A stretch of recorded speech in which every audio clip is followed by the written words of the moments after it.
Welcome back to Berlin, where we are about to bring you Game 2 between ROCCAT and H2K. H2K, almost a very clean game. Almost, until they gave Betsy a quadra kill. Yeah. Yeah, up until that point, but even before that, I think it's a great game for H2K to play, especially if you're a team that is working on fixing minor issues overall. It's something you can highlight one or two things in the early game that kind of threw them off, and then fix them. Like the ward, for example, how they got ganked. They should never die to that gank. They know it. They'll go back to the value like, oh yeah, you're right. Versus an Ivern, when we're pushing, we should probably ward a little further down, especially when we're using 2 wards instead of 1. So there's a couple of minor points of improvement, which is great, because when you play versus weaker teams, very often the games either get super chaotic and it's really hard to learn, but H2K still try to play their super clean style. Well, I feel like Deficio talked a little bit on the desk about what ROCCAT need to do to find a win here, but even aside from what they need to do to find a win, there's been marked improvement for them across that first game through almost every stage. There were some big issues where H2K clearly had the advantage in terms of macro game, but early game, they made some smart moves. They punished H2K once or twice, and that was good because when we came in, we're like, ROCCAT, they go even, but they never do anything better. Yeah, we could see that it was also a game where the style was just kind of shown so well, because the key moment that we kept talking about, the analyst desk looked into again, and it was just so indicative of like what H2K like to do as a team. So it's fun for me, especially when we see like stylistic trends in teams and they keep happening over and over, because it makes it much more fun to analyze teams and also react to how other teams may draft and play against them. Of course, the evolution of H2K has been in full swing. This week it's been Nuclear stepping up alongside Shay, but now with blue side, we'll see how the draft is going to evolve. ROCCAT now on the red side as well. Rise taken off the board for Betsy. Definitely a champion he has found some success with over the last week or two. So good to take it away, and ROCCAT pretty much committed to the standard here. Yeah, always take away the power picks that you don't want to play against. H2K has shown a lot of versatility in picks and bans so far. ROCCAT got a pretty decent comp last game and couldn't make it happen, so they definitely struggle on this purple side, I think. Curious to see what the first pick priority is going to be. There's a lot of time being taken on the final ban here from H2K. Will in the end be the Malzahar? This is actually becoming a super standard blue side. The only caveat here is that Rise went second instead of... H2K really adapting in the metagame here, choosing to ban Rise second and not third on blue side. You gotta mix it up, you know? What an evolution. How truly... this is the thing, this is my fear, is that these bans... I want to see a little more creativity. No, this won't keep happening, especially because there will be much more comfort picks. Like, Jace is going through for some reason, you know? Like, eventually teams will start leaving up more OPs. Yeah, of course. The trade-off is that you're going to give up Varus, and it looks like you're going to give up Ivern as well. Varus, Ivern. So ROCCAT picking up the standard power here. Question is, do you pick up Corki early yourself here? Or are you okay with just playing anything into it? Because it'll be like a Corki, maybe it might be a Corki pick for Betsy into a Katarina ban out on the second phase, and suddenly you have to dig pretty deep if you're Febiven. Although you might as well just play the Jace into it, of course. Jace is still the flex pick. Febiven has been showing us a little bit more variety in his champion pools in terms of what he likes to play, but at the end of the day, H2K choosing to match the AD carry pick. Yep. Are they going to match the jungle here, keep Jace as that flex pick, or are they going to give away where it's going to go? They've been consistently moving their jungle pick until kind of second phase. Maybe just a Tahm Kench to deny from ROCCAT. I think it would be a decent pickup here. I like the way they play with Tahm Kench. Jace sets you up for 1-3-1 so well as well. It's really good in this kind of Ivern comp. Okay, so they like to give away the Jace mid by just picking a really strong champion on Oruame. I mean, when we look at it very loosely, we can call this the double flex. Now we're going to assume at this point. No, I think that's fair. That you know, we can assume. I think that the Jace is going mid, the Rumble's going top, but there is room here. And there's always room for doubt. So what does ROCCAT pick here? Do they match here? Do they look for a top laner of their own? I mean, they get to pick their top laner after rotation if they want to, if their pool is deep enough. But they just match to Maokai. That's really interesting for me to just do that. Yeah, my understanding was that Rumble pretty much beats every tank in lane. So why prioritize Maokai's tank in here? Playing fine. He probably just wants to play this tank into Rumble as opposed to some other tank into Rumble. Not give H2K the opportunity to kind of ban away the comfort picks. Pick your tank. Well, a much less exciting pick for Foxy this time around. Of course, not going to be the Fiora this time. The tried and true tank for all top laners, Maokai coming in. Second ban phase means Lee Sin will be taken off the board for Jankos. Playmaking Corki. I was hoping H2K was going to ban Corki here, because it's the comp that Misfits ran so well. Like a Tom Kench Corki on the last rotation would be such a great comp. It's such an easy comp for ROCCAT to play. Again, Deficio was hinting at it on the analyst desk. Either play something hyper-aggressive or play something super easy. Tom Kench Corki could have definitely been that. And super powerful as well. We already saw the damage the Nuclear was putting out last game on Varus, and that was just a matter of connecting arrows. So if Hjarnan has the same skill shot accuracy, there's nothing to really differentiate there. It's so weird how the weeks have evolved in terms of Kha'Zix's appreciation. He's gone to the point where people will pick Ivern, be okay if you pick Graves into it, ban Lee Sin and Elise, and leave Kha'Zix open. It's so weird. All right, well, I'm excited about this Zed pick. This is going to be pretty interesting. Now, you can pick something easy to play, or you can pick something that gets aggressive early. We heard Deficio say it, we're echoing it here, and this is definitely something that gets pretty aggressive pretty early on. So Zed pick now picked up for Betsy. I hate the pick. I'm so sorry. Don't rain on my parade. He's going to kill people. He's going to steal AD. It's going to be beautiful. You're right. And there's a Warwick. Okay, all right, okay. Clearly the gloves are off. I like the Warwick because I just want to see more Warwick. But the problem with the Zed pick is you're running a tank in the top lane. You have Varus AD carry. All your damage is mainly physical. Because, I mean, okay, Maokai saplings. If you build Leandris, maybe. Whoa. Blighted Quiver from Varus. He does max health damage. Come on. Yeah, and then you pick the Zed. Ooh, that's rough. I like H2K's composition, but it's very odd. Yeah, so they ran off with the Tom Kench, which is it's a really strong pick, especially in the likes of Zed, Maokai, Ivern. It's so strong against the core. Makes you wonder why wouldn't ROCCAT look to pick up a pick like that? If they're gonna be playing Zed, you need to play on a side lane. You don't teamfight with Zed, right? So you're gonna put him on a side lane, hopefully he snowballs.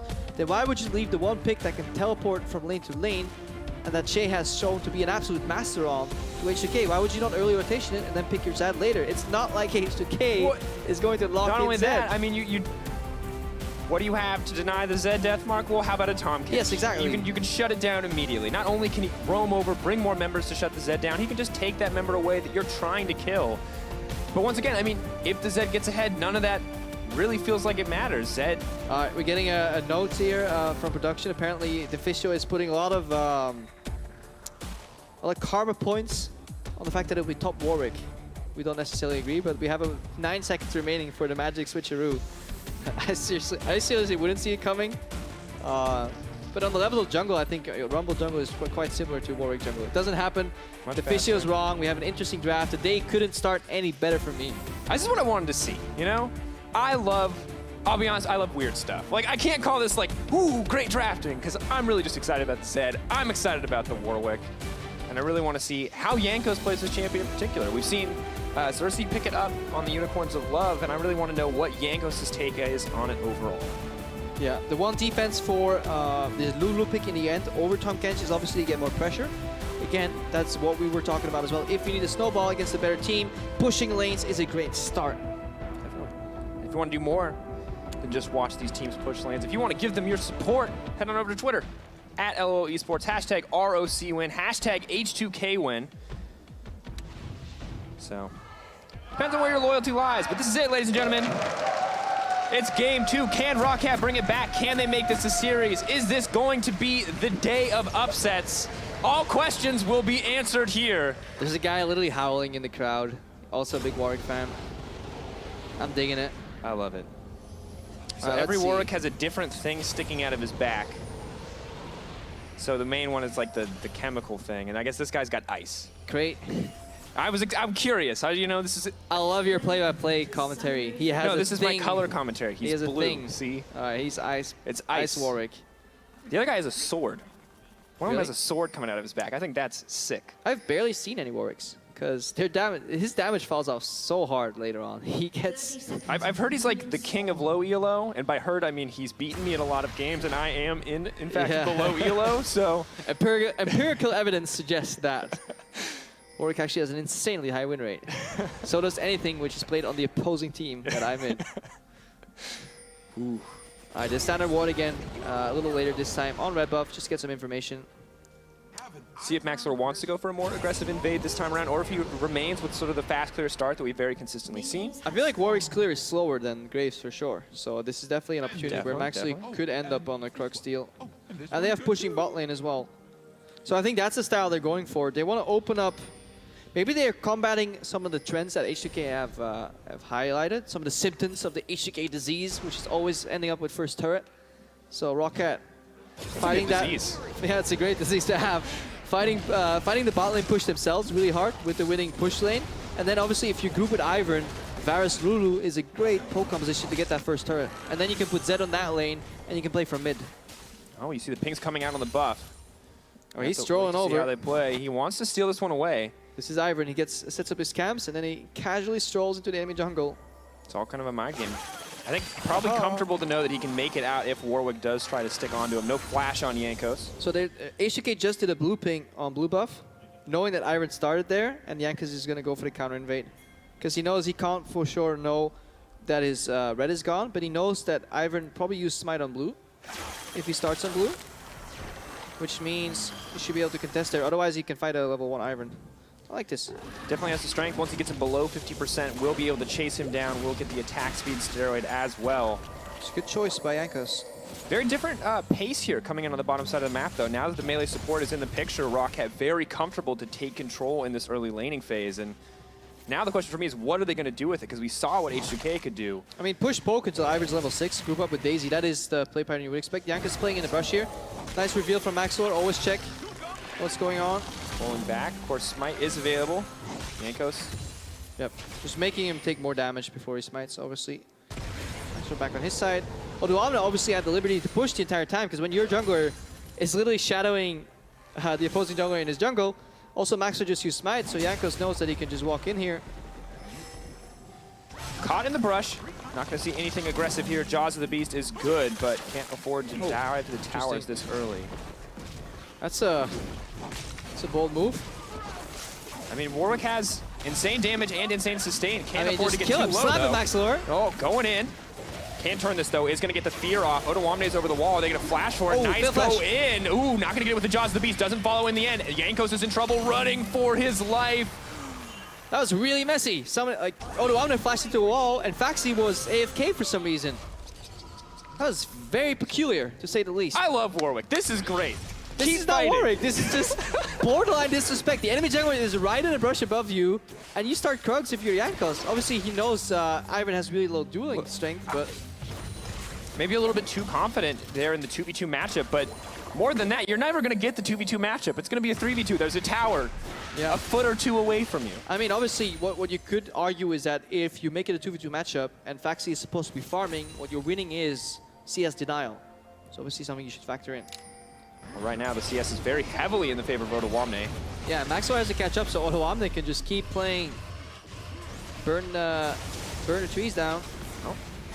Betsy get aggressive. Maxwell there to help out the trades, but not seeing too much effect from the Zed quite yet. I'm Ivern, I'm helping. Do you see the bushes?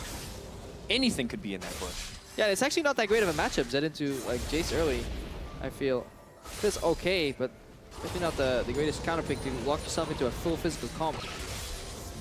Feels a little unfortunate, of course, just takes exhaust as well. Betsy's in trouble right now. He's going to get taken down. Ooh. Nope, running away, knocked back, ticking down, no ignite. Wants to go in. Betsy goes down for first blood. Jankos has the fear. Jaws of the Beast to follow it up. Knocks himself onto the other side. Bevavin, double kill, and that's a dirty start for H2K. Oh, and how's the card start falling down, toppling on itself here for ROCCAT. And what are these flashes? That's another poorly timed or aimed flash now by Betsy, smashing straight headfirst into the wall, making it very easy for Feven to follow up. This is just brutal. Now Zed, of course, we can debate how effective of a pick it is, but let me tell you, it's never a good pick when you're this far behind this early on. Zed from behind sucks. You know what also sucks? Ivern from behind. Luckily for ROCCAT, they're not playing Ivern Zed. Oh, wait. Oh, no. It's so hard for them. And I just don't really know what the thought process is here from Betsy. I mean, his thought process is, let me get the hell out of here. I'm losing this trade. No, I mean, but it starts with the aggressive part. I'm not questioning the let's get the hell out of here. I approve of the let's get the hell out of here. It's the I'm going to burn my shadow. Well, he probably thinks I can trade, and if it goes wrong, I'll run to my jungler, because they usually help. Obviously, you have to flash over the wall to get help, and Maxor is, I mean, he has a limited potential on this Ivern pick when it comes to skirmishes. The real strength, obviously, is the fast-paced clear, the crowd control setup for damage, and then Daisy. But ain't no Daisy around here yet. No Daisy yet. He's still level 5. Bloodsent tracking Faxi. They can go in on this one, but Odoamne has the equalizer. This could be bad. Goes in, twisted advance, equalizer drops. Odoamne taking a ton of damage, but so is Faxi. Shield's gonna pop. Maxwell just gonna whittle him down. Decent damage from Odoamne. He's buying time. Hitting it up. Nice. All right. Arcane Smash gonna take it in the end, but here comes Jankos. That's a hungry wolf. I love our crowd. Thank you, audience. He wants it. He's hungry for blood. Do it. You know you want to. Jankos, come on. That's just an excuse to tax his lane, by the way. This was pushing out. Oh. It's like, oh, I didn't mean to tax, but since I was here anyways. He wants to do it. What is he? Waiting for coming in. Yeah, he's doing a dive. They're low. They're bloody. He's hungry. He wants it. Here the Howls coming out. Jankos though taking a lot of damage, and he's gonna go down. That is a great start to that for ROCCAT. Yeah, tagged just a fraction of a second too early. Definitely want to be the first one to tag it so Odoamne wouldn't get punished. Because if Odoamne somehow dies on this dive, he's gonna lose out a bunch. And this is obviously fantastic because there's teleport advantage. Faxi losing another wave to the turret. Odoamne will border on a 20 CS advantage here. Very big at this stage of the game. No MR picked up yet from the Maokai, which means he's just gonna shred that health bar. Only continues to get easy, and really, Hjarnan, though, falling so far behind in this matchup when he played the Jhin, but now that the tables have turned, building a lead for himself. Yeah, but only 7 CS, which is marginal, especially when you know that junglers have been fighting each other. They had complete freedom in the bottom lane to kind of abuse this matchup. So Che and Nuclear are much better at the other hand. They gracefully lose the matchup, and they smash the counter matchup earlier.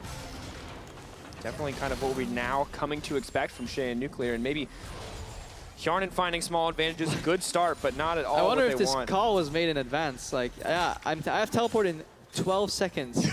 Then Jankos takes some turret shots. If he doesn't take turret shots, this is actually a great call. The mistake is obviously he goes in too early. Oh, the mistake is now that he's trying to 2v1 versus the Daisy. Lulu's bringing it up. The Howl's going to give the fear. Leaps back in. Exhaust is down. Maybe hoping to get something, but he might just give a kill over to the Zed. Shay says no, denying the engage there. Betsy does have the death mark, waiting on it.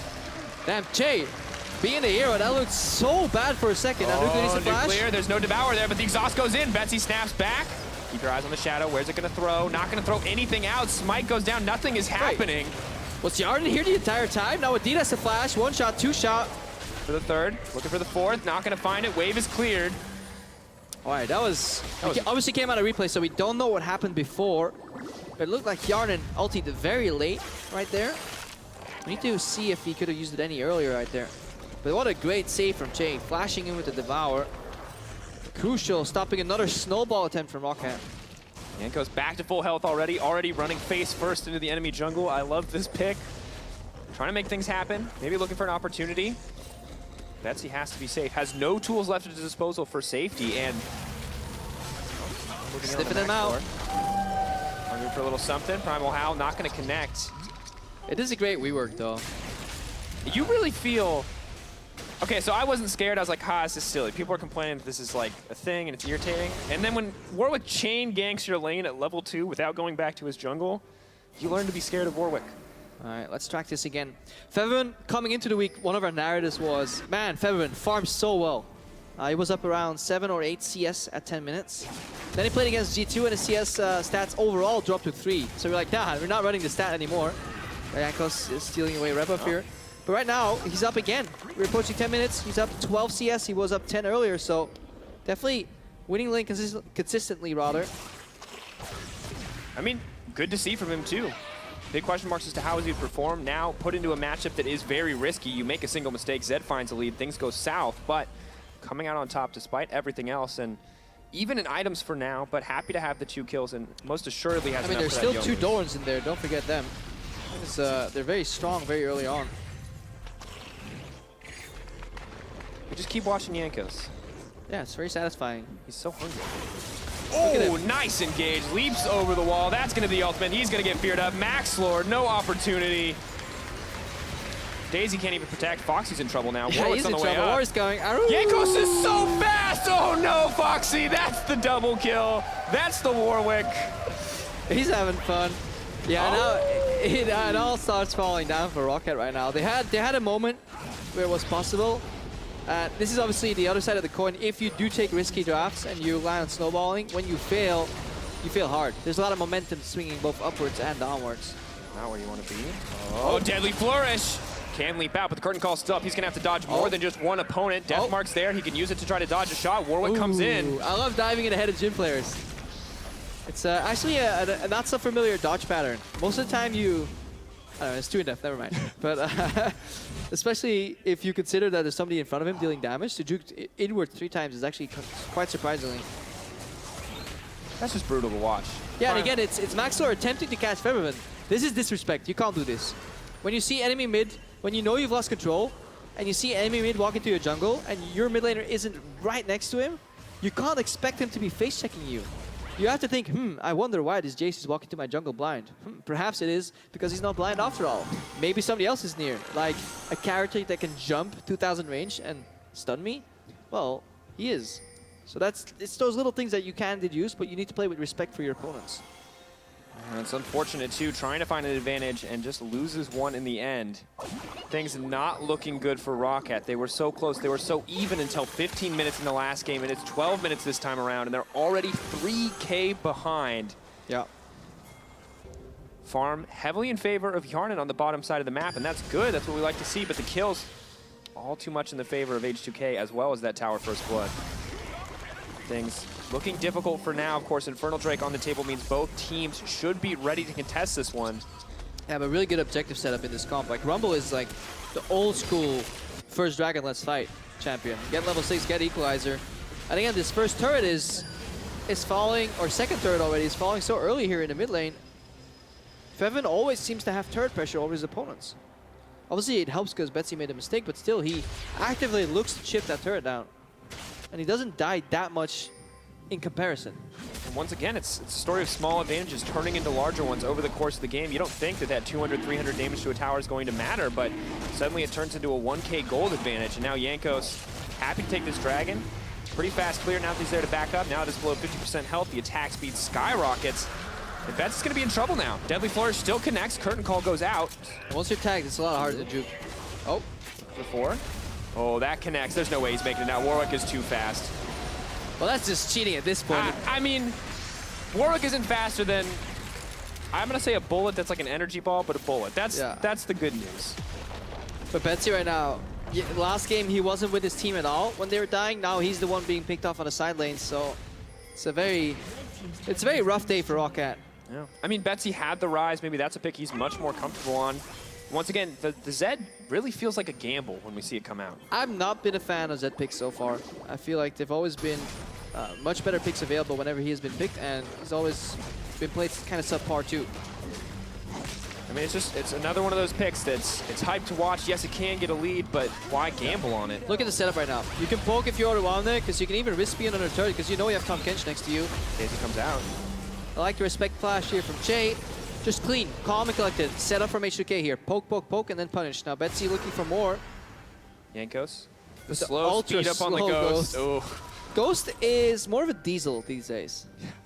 It feels so bad now. Yeah. No more nitro engine Ghost. No. It's all about diesel. Slowly ramp up. Now once you're tagged, I do like the way HK bot lane set up Deadly Flourishes. They do it consistently very well. Looks good and look, overall. there's no cross map, right? Like, if you're ROCCAT, usually when you get 4-man dove as a laner, you're like, guys, what are we getting at the other side of the map? Jungle creeps. Maokai can push a little bit. Yep. I got some CS helping. I mean, it's good, right? You can see the 30 CS differential on the top side. Otawamne spanking Foxy here in terms of the CS differential. And this game, I thought we might see marked improvement from ROCCAT. Maybe they would develop their plan and bring more to the table, but it's H2K who have developed more, who have brought more to the table, and that's a good look. Oh, that's not good. Leaps in, Jaws of the Beast. It's going to follow him over. That's a powerhouse ability. Just continues to keep the ball rolling. Otawamne moving forward. He does not have any tools. Pop goes the death mark, and down goes Otawamne, but Che now trying to take his carry to safety. Jankos running for life, triggers up, hopes to find an attack speed steroid. Ow, no. And that's a 2-for-0 for ROCCAT, because guess why? Because Fevin's in the bot lane solo pushing. So ROCCAT, H2K went for an aggressive play with no vision in the enemy jungle, with no idea of where Zed was, and got ganked to the top lane at the same time by the Zed who was missing, by the way. And they actually make a really big mistake here. Luckily for them, it won't matter in the context of the game, but this is the type of things that if you want to breed consistency in kind of checks before you go into a play, these are the situations you want to avoid. This is kind of a scrim gank, you know? It's like, oh yeah, we can get him. But really, who's close, right? Does he have flash? Can he escape? Maxlor survives, then Lulu comes in. Look, Odoamne dies in top lane. Look where Featherman is. He's not into kind of in range or close enough to warrant this type of play. If Featherman was already on tier 2, you could go for this play. Because stalling means that Featherman can not only get tier 2, he can also get the base. But it's a very greedy play by H2K. And this is something you brought up earlier, the kind of the damage fall off of Warwick. Yeah, his early is very strong, but he needs someone else there to kind of back him up in these circumstances. Maybe we'll be better once he gets a Titanic Hydra, but until then... Yeah, and especially if you add Lulu and Ivern to that equation, slow damage champs are okay if the other guys don't get shields or heals, because then eventually you get them. But I feel like Warwick's damage gets neutralized entirely by Ivern's shield coming off cooldown. It's going to be such a frustrating place to be. You need to get him to the 50% health threshold to get the attack speed steroid to really be able to do damage. Not going to be reliable here. Yanko's still farming well, still keeping up, still having an impact, but just single greedy moments that we surprisingly see so consistently throughout H2K games. There's always one or two moments where I don't know if they're trying to push their limits or if they're just making mistakes, but I don't think this is going to be one of them because Foxy is in trouble. They're steadily burning him down. Tomcatch is on the way. There goes the Infinite Duress. He's now set to fall. Tries to get out with his advance. Courage of the Colossus. Not going to be enough. 3 stacks. Drops to Jankos in the end. Yeah, finding your limits. That's always the nice way to put it. Usually we just call it overextending or getting greedy. Cross map here from ROCCAT is taking turret. Nuclear and Che have to take the Walk of Shame back because they used Abyssal Voyage already. Evan. Poke goes wide. Betsy now on the bottom side, though. More cross-map plays continue to happen. This is ROCCAT making moves, trying to make efforts to get back. They're investing too deep into this rotation, though. They should have peeled off much earlier, because now they leave the inside track open for mid lane. So the cross map is actually a double punish from H2K. Look, top and mid. ROCCAT were so happy for a moment that they were out rotating that they forgot to look at the future. Not at all where they wanted to be. Hjarnan, Wadid, Max, or they think they've got the flank, but can they take the fight? TP from Maokai going onto the top side. Jankos and the rest of the team now retreating. Locked up. Good ultimate going in. But it's a 4v4 because there's no Zed around just yet. Foxy on the backside, right onto Nuclear. The team's pulling him back. He's all alone, but here comes ROCCAT. Here comes Odoamne, though. Holding on to the equalizer. Doesn't even have it yet. This could be a good fight for ROCCAT. They're moving forward. Jankos now set to fall. Out comes the curtain call. The health bar is so low. Can anyone get into the backside? Hjarnan not even setting his sights there. Flash forward, spins, looks to get a little more. Betsy misses the shuriken. Oh, gets the arrow though. That was almost so well played by the H2K lineup. Now he dies. Locked up. He's set to fall. 2 stacks, nothing there left for him. Oh, he saves Featherman in the fight with Devour Flash, Blast Cone. Then Betsy goes for the highlight montage play where you ulti one guy and you get the residual damage on the other one to get the double kill. But he misses on Nuclear. That's so close. Misses the shuriken, out of range for the auto attack. Brutal, but at the end of the day, ROCCAT still coming out on top in that exchange. 8-7 the kill score, the 5K goal lead for H2K, not quite insurmountable yet. I think it was actually surprisingly even because the top lane turret fell in the exchange as well. True. I mean, we need to count in there. Look at it. And they also got mid lane. So that turret is very chipped. But watch it again, it looks so good for a moment, right? Luckily, H2K have a really good flash from Nuclear here, who buys time. And at this point, you just want to leave people behind. Look, Nuclear 10% Featherman not being sold out. Jay will devour him. Flash. Get out. Nuclear will peel away. And just keep following Betsy and a shuriken right now. Oh, it feels so bad. Sidestep, so well played. Exhausting to slow. Oh, Betsy. And we're back. You can see the damage in the last team fight very heavily in the favor of the Jace. Maokai surprisingly putting out a lot of damage there as well. Always so surprising when you come out of a replay. I feel like just named Jack from Lost. We gotta go back. Go back to the island. I don't care what's happening right now. I want to know what happened 10 seconds ago. Why are they shooting each other? Oh, Maxlor. Moving forward. Has Betsy here. They have the death mark as well as the ignite. That's a good start, but Chase here to deny it. Yeah, they want to disengage if they can, even if they lose one member, because they have a massive split push and there's no teleport. So if they can just reset the fight, it's good for Odoamne. Trigger Seed, Fear not going to connect. Che in trouble. In they go. Down goes Che. Nice pickup from ROCCAT. But the split push continues. Mid lane is the land of Nuclear as he looks to push for the tier 2. Odo pulling back. Maybe hoping to regroup in the mid lane with his teammate as the wave crashes there, and no Baron attempt going to come out from the side of ROCCAT. Nope, just a turret for a kill. Another good objective trade here for H2K. Sacrificial lamb of the day is Che. 0-3-3. Unfortunate circumstances. Does give some kills over to Betsy, though. Maybe an opportunity to win out on some of these duels. Both exhausts coming off cooldown quite quickly, however. Feppavin and Che will have those. Have fun playing an assassin in the current landscape of League of Legends, where it's completely okay and even advised for mid laners to run exhaust. With the nerfs to Ghost, it's almost the preferred summer spell. And with enough champions bringing either fast pathing or promoting more groupie styles, that 1-3-1 isn't really advised, so you don't need 2 teleports. It's actually just much better to play exhaust. Because we had a moment where people were playing double TP all the time, play 1-3-1. I liked the double TP times. Did you? No. Okay. White line I liked today. when Zed was good. I liked when Zed killed people and snowballed games and did lots of damage. I hate it when Zed was good because it's the first real hit to my career. Oh. That's when it all went downhill. That's how I ended here. It was all Zed's fault. We never understood split push. Why can't you just team fight? I like team fights. I miss the old League competitive. Yep. No, of course, Zed still has a decent place here, but I feel like so restricted in what it can and cannot do. And this is before everybody starts building armor, by the way. These guys are still heavily investing in damage. Eventually they'll figure out they're playing versus almost exclusively physical, like high damage dealers. And then a couple of armor items on Yankos will really make ROCCAT's life a living hell. I mean, Warden's Mail already on the way, so... Well, Zonia's built up. What's the components? Decent place to start for the team overall. Of course, have to see what they decide to itemize for armor, if they decide to itemize it, or if the damage trend continues, maybe an opportunity for Betsy to get through as lethality continues to be his main focus. Cloud Drake gonna drop on the side of H2K. Nothing too major. Once again, just small movement speed steroid. But on Warwick, turns like a pretty, that's extra ult range. I mean, yeah, okay. Really taking the small victories a little far. Maybe with small face check here. H2K was all about small victories. And as you said, small face checks. Maxlord potentially in trouble. Pulled out by Che as he remains the savior. Fevin's going to walk away from this game like 4-0-1. I did so good. You know, I was unkillable. And Che's going to be like, yeah, okay, sure. Uh-huh. Welcome to support line. Alright, the map is really dark right now for ROCCAT. They have absolutely no vision whatsoever. It's so hard to play at this point. I mean, absolutely brutal. Keep our eyes on the map as the fog of war toggled there for a brief moment on the side of ROCCAT. Yeah.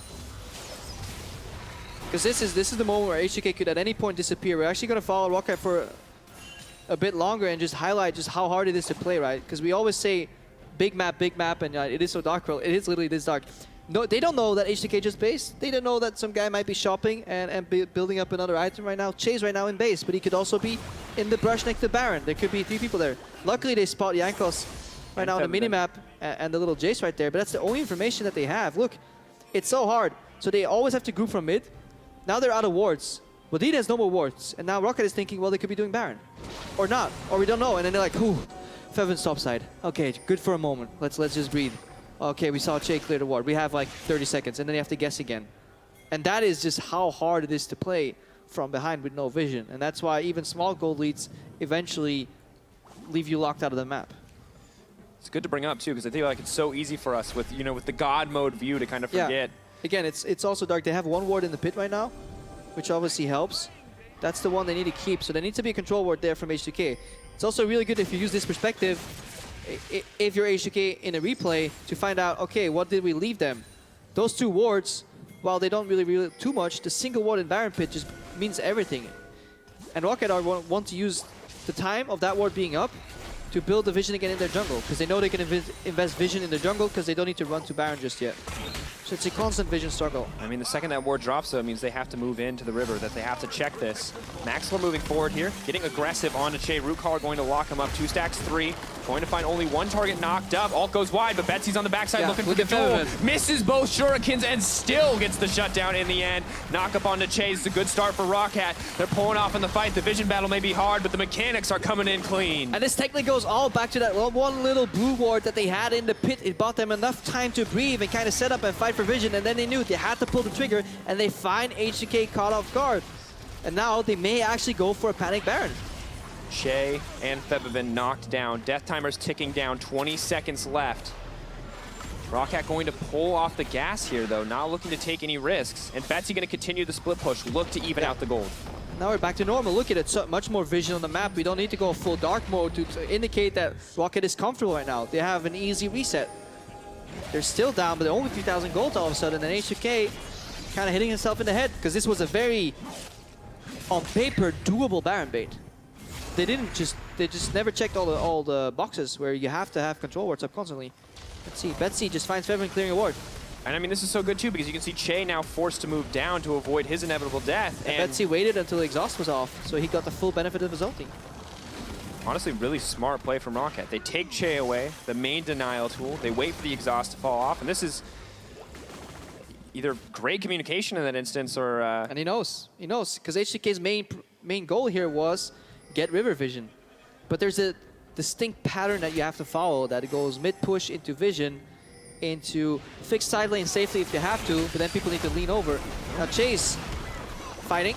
Caught out. Would he taking a lot of damage? Betsy going to the backline, waiting for that exhaust to tick down, but the equalizer is doing so much work. Che's still going to get cut down in the end. Ivern's going to take that one, or Daisy rather. Wooddeed makes it out to safety. Hjarnan flashing out, throws back an arrow. Jankos is nigh unkillable. They're landing in the bush. There's no follow-up. Meanwhile, on the backline, Betsy goes down. Ottawamne goes invulnerable. The Hourglass denying everything, and ROCCAT are falling apart. Jankos just buying time on the backside, but is going to give an exit to Foxy. Hjarnan set to fall. H2K cleaning up, knocking down. And the Wolfpack howls because eventually H2K win.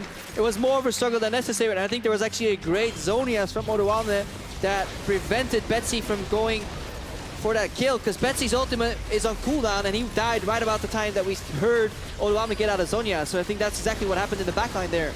Saw the fight start with Che exhausting. Saw great use of this. Febvin dies to the Nasher.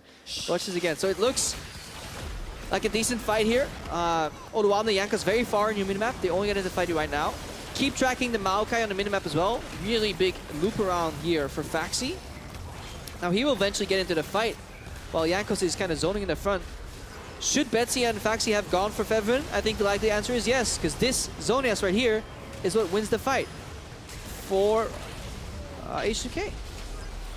And I think actually if that was a different target selection, H2K may be in a lot more troubles right now. We have to guess like how much damage that means. Maybe 1,000 damage blocked by just Zoniasing that death mark. I mean, just not dying, and then Febvin died. But like Febvin would have died to the Twisted Advance and Z ulti combo, and then they could have maybe peeled off to Nuclear, who was very close there. I mean, which means Jankos dies in the front as well, right? Yeah, and I want to give good news for H2K, or for ROCCAT. I was like, oh yeah, but Che used exhaust. But Febvin's exhaust is back up again in every fight. No, you have exhaust every single fight, because they're very spaced out. They're at least, you are usually at least 3 minutes apart around these objectives. So crushing to watch. Of course, ROCCAT not completely out yet. An 8K gold lead is nigh insurmountable, but they still need to break the inhibitor line before we can be certain of anything. But this definitely highlights a working point, and it's something the H2K organization historically has struggled with as well, is perfect Baron control. They've always had the fundamentals down somewhat, but you could always see them miss a single step or throw when they were put into a bind, when they had to think really quick on their feet. Do we turn? Do we finish? Especially last year in summer, this happened so often. Obviously a completely different roster, but there's still some core players in Jankos and Ottawamne there that call big shots in terms of teleport and jungle. So we need to see H2K get a little bit more refined in the setup. Well, ROCCAT looking to set up onto Ottawamne. Does have the Zonias though. He'll be able to buy a little bit of time here, but he is now set to fall. Betsy has to be careful. Why is Maxwell hanging around there watching a Rumble die? It's costing them so much. Hjarnan drops in the meantime. Inhibitor there to follow up. H2K, once again, take the better end of a trade. Oh, that's a good trade. I like that. Sacrifice a pawn to get a rook. I mean, I feel like you sacrificed a pawn to get a queen at this point. This is... There's only one. Yeah, I guess you can have multiple queens in a game of chess. Ah, yeah. I mean, so, rook, like, maybe rook, but you can't have 3 rooks either. Like, the chess metaphor's rough, man. It doesn't line up Turns perfectly. out chess is not League of Legends. Yeah. I mean, thank God, right? Because I definitely love League of Legends. Definitely do not love chess. I mean, chess is fun when it's Blitz. I wish we had Blitz League. 20-minute victories. I'm so bad at chess, though. Not a thinker, I'm a shouter, Crepo. Yeah. You know? Just wanna- Luckily, you definitely make up for that in your stellar League of Legends abilities. The people don't know that you're insulting me. Now moving forward. Of course, H2K can just continue this siege. They've broken an inhibitor, and now it is all too easy for them to just continue the trend. Yeah. Baron buff remains on their members. It's just going to be one at a time as they break them down here. Get some patience. This is obviously when you see, this is what I'm calling, guys, I have Zonias, I can buy you some time. And oh. One. It's such an easy thing to say, but I really like the way Nuclear plays Jhin in terms of Deadly Flourish. This guy hits a lot of Deadly Flourishes that set up for kind of snowballs. Probably wasn't needed. They might still have gotten the inhibitor, but it's very satisfying to watch. Yeah, just consistently landing that is so crucial too. You kind of overlook that ability in late game because it is so often easy to dodge, but lines it up perfectly, whether it's reading his opponents or just good placement overall. It's been making big advantages here. Yeah, it's actually one of those abilities when you watch LCK, where players dodge it a lot more often, I feel, than NALCS and ULCS. Here's the one clip, I think, where it's the ROC's Tigers who are collectively juking all 5 in unison, Deadly Flourish, because they're so just trained that when they hear or see the animation, they just side click. They don't need to know if it's coming towards them, because there's not enough time when you hear Deadly Flourish being cast to figure out if it's going to hit you. You just guess. You just side click.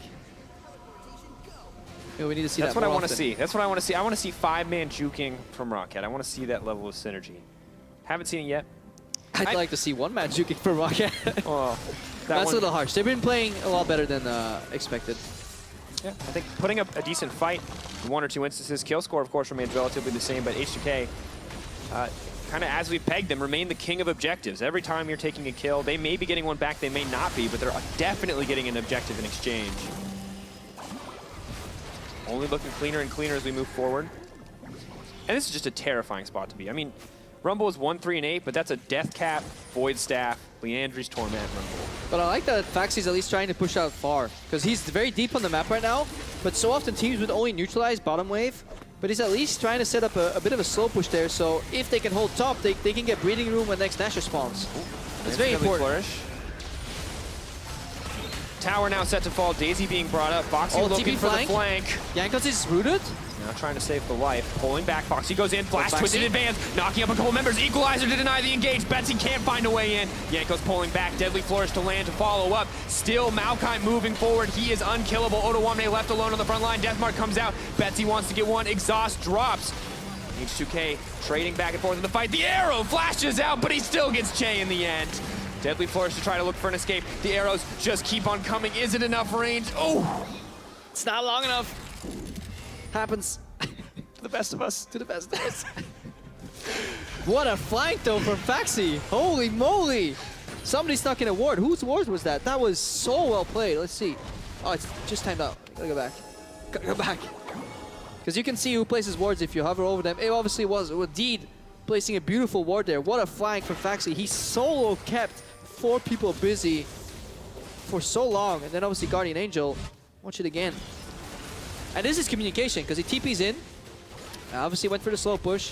Then they go for Jankos. Che has to turn around, so it's again a great Devour. Maybe they could have held the Varus ultimate, but then look how much time he's buying, because his team is kind of stuck on that red carpet. And then Odoam is buying type in the front, Time Rodder, but Betsy's so desperately looking for a way in, but he eventually gets Jankos. I don't even think that's worth it for him to use his ultimate there. Imagine if Betsy was a little bit more hesitant. 3 flashes and he still gets a kill. Yeah, Betsy maybe just not confident in his ability to clean up there. I mean, or you just take the small victories again, you know, if you rock it and beggars can't be choosers.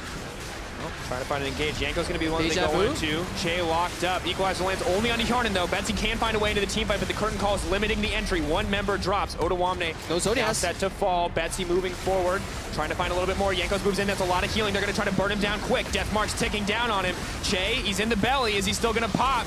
Yes, Pop. in the end, goes down. ROCCAT's That's another one. winning. ROCCAT! Oh, they're ripping through. The shutdown goes. Fevin needs to find a way to clean up on Defend the the backside. minions. He wants to move forward. No, not that far. Don't defend him that badly. This is so hard. You can't lose your wave. Because if Evan one-shots this, you don't get the armor reduction. Oh. Block him, Faxi. Foxy blocking. Bush there. Maxlor, it's your turn. Somebody block the minions. No, save. They're not saving the minions. Feven just waiting. He's looking for just a quadra kill here. They have to be careful. No, they had minions. But look at it. Feven stopped the game from ending. So that's what you want to do. But they technically, I guess since Che was spawning so soon, it was okay. Oh, Betsy. Death mark's on the way up. All right, Feven. Where's the fancy footwork? Ooh, nice. That's fancy footwork from Yarnan. Oh! Betsy moves in. Oh, takes him down in the end, but Chase here as well. Oh, there's teleport. Oduana needs to be a hero here. He has Zonias up because he didn't use the last fight. Equalizer will almost be Barbecue. there. Moving forward. He wants to get one. Trees are burning down. Oh, no. Oh, it's gruesome. Oh, Smokey the Bear would not be pleased, Oduana. That is cruel. That's a forest fire right there. Oh, tree burning down. Foxy, his hopes and his dreams. After 2 clean team fights, it's just not enough. H2K are relentless. The tree is set to fall, but Daisy's on the way in. Maybe they can turn this back. Warwick goes forward, tries to connect onto Max Lore, isn't going to get anything there. Wadid flashing out, double kill drops. This is a bloody mess. Yeah, H2K is pinging bot lane. They want to get minion hit, but they also want to get minions to finish. They're in a bind right now. So they pinged Cammy end by bot lane. They're like, maybe. Something they're considering right now is also going for top lane backdoor. And then Inhib into Nashor. That might be the safer play because we have 12 seconds on Yarn. So they like not to go catch the bot lane wave. So it's likely to see that they take Inhib and they might rush Baron here. Now pulling back Feven, coming out of the base. Things look good for H2K. ROCCAT find a fantastic fight, but cannot convert it. Yeah, because Yarden obviously needs to deal with that massive wave in the bottom lane. Maxler playing with fire here. Gonna throw in Daisy just to scout this out. Origin obviously standing right behind Probably. they were ready for a while. They're like, come on H2K. I always told you guys that immaculate Baron control. To see it here. Get down the vision. Backing out now. H2K looking like they're suddenly much more cautious. Yeah, definitely so. Of course. I wish, Crefo. I'm so glad you pointed out. It's not quite Earth, Wind, and Fire, because technically it was Fire, Wind, and Earth. Like, I don't know any of their songs. I left the reference to you. I know. I'm telling you, and I'm trying to explain to you. You're gonna look at me, you grin. I like that you set me up. You knew I wanted to make it, but it's not the joke. It's close enough. Yeah, Yankos goes in. He's hoping to get close enough in there, but Equalizer drops. It's down on the Baron, not on the members of ROCCAT. Betsy trying to find Yankos on the backside, dueling out. Deathmark is set to pop. Flash does not make it over the wall. Baron is going to drop. It is in the favor of ROCCAT. That is massive. Oh my God. You can swear. It's okay to swear at this point. Feven now running for his life. What's going on? What? This game is absolutely bonkers. Somehow that Nashor was left on very low HP. Maxlor went in. I think, yeah, he got the one with the smite. Now Feven's behind enemy lines. Oh, block with the Edge of Night. Balanced item. Moving forward, arrow. Yeah, you're not Cody's son. Cody's son would have killed him right there. Oh my God. And Betsy's back. Oh no. Oh! Gets him. Okay, you got it. Gets him. That's actually, it's actually worse to die late there if you're Feven. Because your team now has to play 5v4 for longer. So what you're saying is he should have just ran in and died. Yeah. Yeah. This is insane. Okay, watch this again. These brushes, man. This is worth rewatching just with the H2K vision. You don't know how low Baron is, so Max, yeah, Yankos jumps in all the way, so Betsy can, if we get a Feven jumps in to kind of guess where Baron's at too. I think they were so afraid of losing the Nashor, they forgot about the better picture. The bigger picture, rather. Such an odd fight. Betsy even fail flashes, and it all works out just fine. He gets the shields that he needs to. Makes his way out. Is ROCCAT actually going to win this game? I mean, H2K, they're resulting in some less than conventional strategies, but ROCCAT aren't falling for it. They're backing off. They're giving this up. Yep. There's an inhibitor down in the middle lane. Things look really good. This was a 10K gold difference, down to 4,000 at 40 minutes. That is, I mean, that means less than the 3 dragons that H2K have picked up. I'm so confused that it's Mikhail's, though. There's so little CC on the side of H2K. I guess the new Warwick ultimate is not a suppression? Is it? I think it definitely is. Still is. Then why? Definitely suppresses. We're definitely like reading the ultimate to double check. So he built the Mikhail's just for Oduama slows and Jin W. Nuclear must be really good.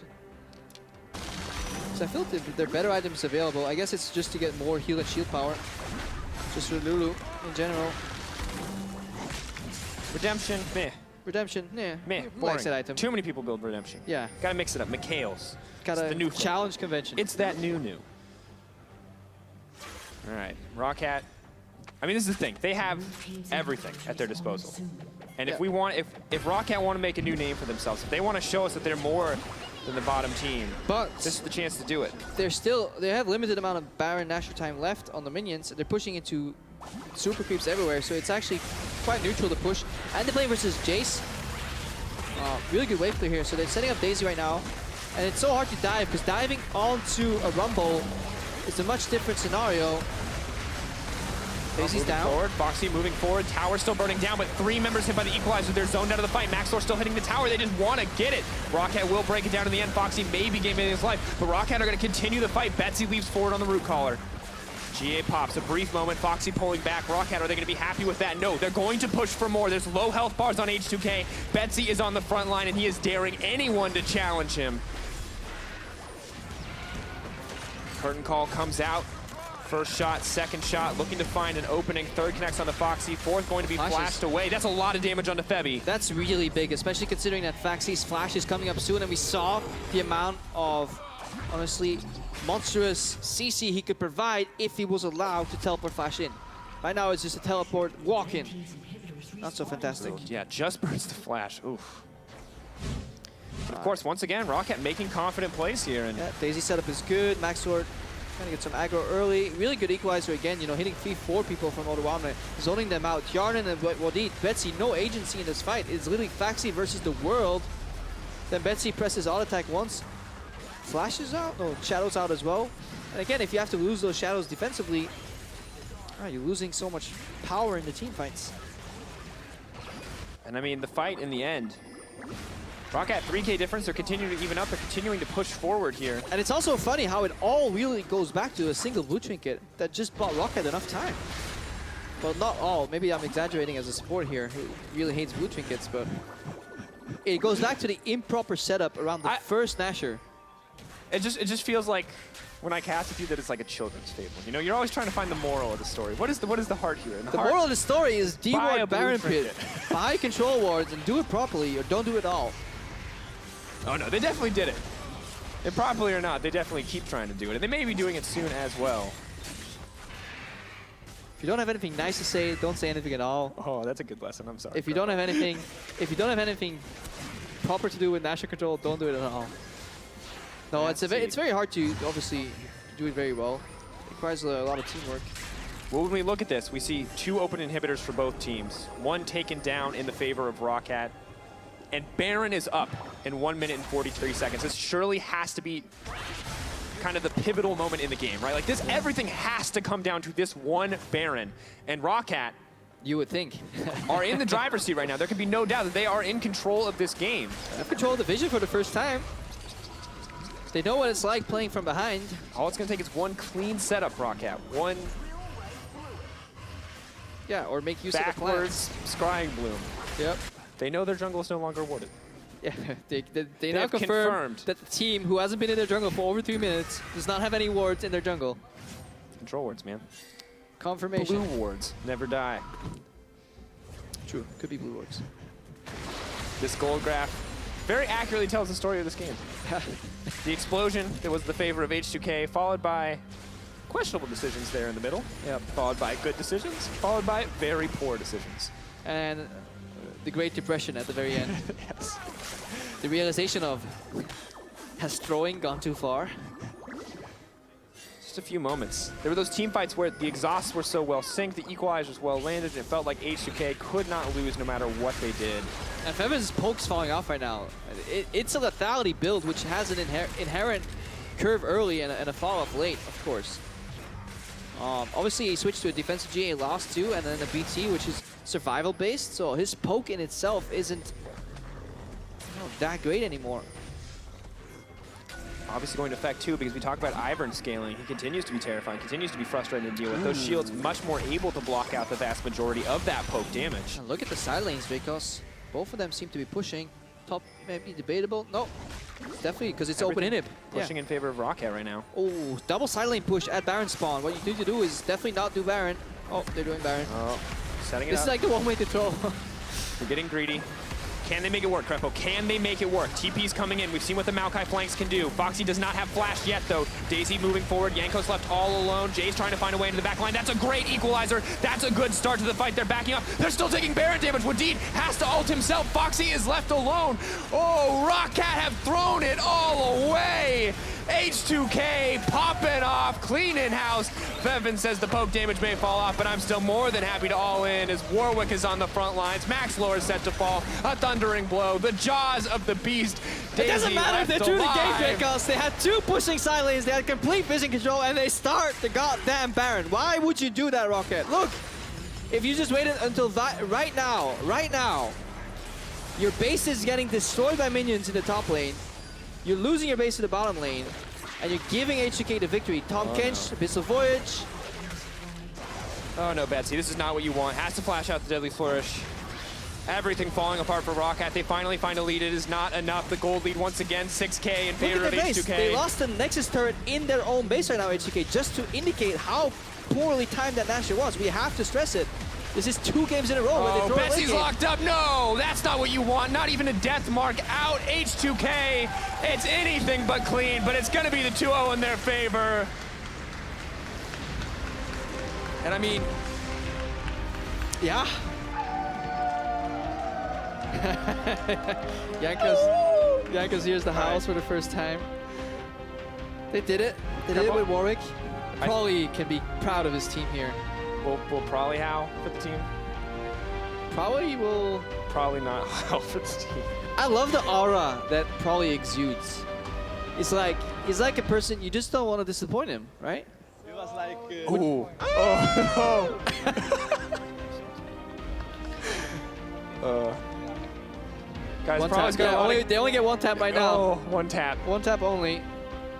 It was so close for ROCCAT. They had the game in their grasp. Look at the beautiful setup. You're pushing top lane. These minions will inevitably destroy the next turret. Is it weird that gives me hope for ROCCAT, though? No. Because they got to that point. It's the opposite of They got hope. to that point. It's the opposite. They've never gotten to that point, though. They got to that point. Yeah, but that's called variance. It makes me question whether what they actually achieved was intentional. When you panic start the Nashor right there, when you have all this control, you could just kite. You pointed it out so well in the fight. Baron was still dealing damage to them. 3 of them were disengaging, while Foxy was in the backline, peeling for nothing. Yeah, Wadid had to ult himself. I mean, it was a mess. It was a mess. I'm not going to argue that it was a mess. They lined up perfectly for an equalizer. It all fell apart. Thank you for letting me play Warwick, says I think that's what Yanko said. Probably like, you know, that's really funny, but never ever again are you getting He's this trying champion. not to. He's not trying not to discipline the children in public. I think he's waiting. He'll have much harsher words behind stage. No, we were talking to him earlier backstage, but we'll not be delving into that story because something else coming up. Tell another story later. But for a look at how H2K secured their 4 series win, we're going to check back in with Shox and Officio. Thank you so much, Dracos. Damn, I really wanted to hear that story, but now we're not going to hear it. Yeah, I feel like there's a lot of questions right now. Like, first of all, what's wrong with Crepo and Cody's-son? There was Yeah, what's going on there? a million Is it romance? times. What did Jankos just say to Prolly right there? I think he was kind of saying forgive me and not thank you for Warwick, but I'm not too sure. A lot of questions. Yeah, probably isn't happy. Febivin is set to join us, by the way, for the second half of the show on the desk. If Prolly lets him go and doesn't spank him too hard, you know a thing or two about that, but we're going to move on. This was a very interesting game in the end because ROCCAT managed to fight back even though it didn't look good for them. So we want to start by taking a look at where they did turn it around. And, well, it's all on us because we said, why would you pick Ivern? You're not going to get to that middle to late game where you can change something, but turns out you're wrong. H2K proved us wrong. They proved us wrong because H2K obviously, as Crepo highlighted 500 million times, had some issues really kind of setting up Baron properly. It led to some late game team fights where Ivern, of course, can shine, and also where we saw some of these old problems for H2K. Target selection, a guy kind of getting left here, which is obviously Odo Amna, and then the whole fight kind of breaks out and there's not enough damage from both Nuclear or Fibber because they can't really enter the fight at any point. And at this moment, we were like, wow, ROCCAT has won the game. Yep. Like, this is it. This is the classic H2K team fighting in 2017. And then ROCCAT, the worst team in Group A, is going to beat them. And we thought it was going to, you know, happen until this TP from Odo Amna, who, by the way, What a played fantastic like a beast. Tell me how equalizer. well he played. was great. Was he the best player on H2K? Well, In for the your player opinion, of the in your series votes, I think Feminine did a pretty damn good right, job as well. look at this, But look at this is guy. beautiful. I'll give it to you. That's Boom, beautiful. boom, boom. Missed the first one. Doesn't matter. Kill the guy. Kill the second guy. Oh, no, that wasn't actually the equalizer I meant. The one that I meant is coming later. This Baron. No, this Yeah. one. Oh, he got some Raptors here too. Yeah, That's, that's always power good. farming, which is very important. The barbecue. I just love, like, this replay to me signaled what this entire game was about. Crazy fighting back and forth. Whenever one team would win a fight, they would lose the next fight. And we would just keep going like, oh, H2K is winning. No, ROCCAT is winning. Oh, well, maybe H2K is winning. Ah, okay, ROCCAT is winning. And it just kept going on. That's why we only have team fights to replay. Yeah, and we're going to team fight replay another one. Replay now. Another one right away. And this is where the beautiful equalizer comes out, actually. Look at Jankos, though. Jankos is a ton of No, this vision. is also not it. He jumps in. Oh, okay, it actually goes. Okay, I feel bad for him now. He missed the ulti, so he ended up jumping to the back part of it. Yeah. Then obviously was stuck in the back and ended up dying. The ulti will be there. It's Trust the me. next one. I'm sorry. Odoamne's ulti. I absolutely dropped the ball here. Do you want to see Odoamne's ulti? I do want to see Odoamne's ulti, but I do want to also talk a bit about, we were talking about ways for ROCCAT to get back into the game, and what we thought were the routes were being, you know, go ham early, maybe pick a Kazakh Zac and snowball. Wasn't the case, yet they went for something quite risky. Mid lane, Zed.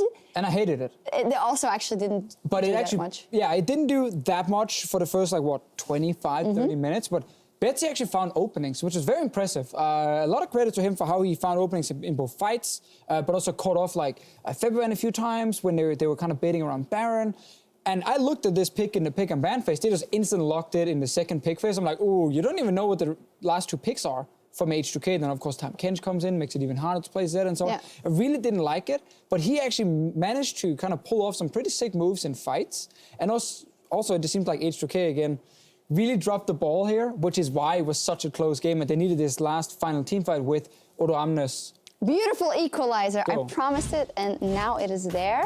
Look at it. Boom. Look at that sexy equalizer coming down. They're tanking Baron. Oh my God. He hits Burn. everyone. And then Fabio also joins with Shock Blast, Yeah. but you know, pretty good. we don't care about that one. We only care about the ulti. So why does this one work for them? Obviously, the equalizers really well, and why did they not succeed in the previous team fights? All up to that one. Because finally it's actually ROCCAT who's like, we will start the Baron. We're going to be stuck near the Baron pit with 5 members of H2K around us. On the minimap, you can see 2 massive waves. One in top lane with super minions, one in the bottom For lane. ROCCAT. For ROCCAT, coming, pushing into the base. And then they're like, let's start Baron. And actually give H2K the one way to get back in the game, which is get this big team fight where we are stuck together against Rumble ulti, Shock Blast from Jace. And of course, then H2K takes it. So it was this kind of game where they just kept handing each other chances to actually get back in the game. And they kept also winning those fights, to be fair. So, like, not only did one team throw it, the other team caught it as well. So that is very important. All right. And at the beginning of the day, we said it should be a 2-0 for both of these teams. So G2 coming up versus OG Great next. prediction. But it is better for the teams to be decisive in their wins, because that looks better for the league overall if your top teams are able to hold on against those lower tier teams. So let's just forget about that second game for H2K. I think Probably wants to forget about it for now. However, that being said, when you win the first game pretty easily, you are obviously the big favorite. So even if you were You have to a lose the buffer. game, you have another game. You know, it's very normal for these players to go in. They get a goal lead. They start having a little bit of fun. You lose a little bit of your focus, and you start making some mistakes you normally wouldn't make. So I think H2K will look at it and say, okay, here were some clear problems. But then it'll also be like, it was a game against the lowest ranked team in Group A. We already won the first game. It happens. I think there's more focus when you play the other top teams in the second game. Well, we'll see if that happens. H2K victory here with the first match of the day, and after the break, we will have our final match of the week. Can G2 maintain their perfect record in Group A when they take on Origin? We'll find out. Stick around.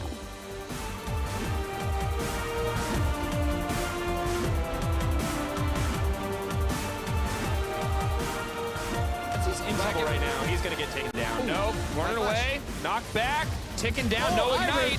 Wants to go in. Betsy goes down for first blood. Waiting for TP coming in. teleport. Yeah, he's gonna dive. They're low. They're bloody. He's hungry. He wants it.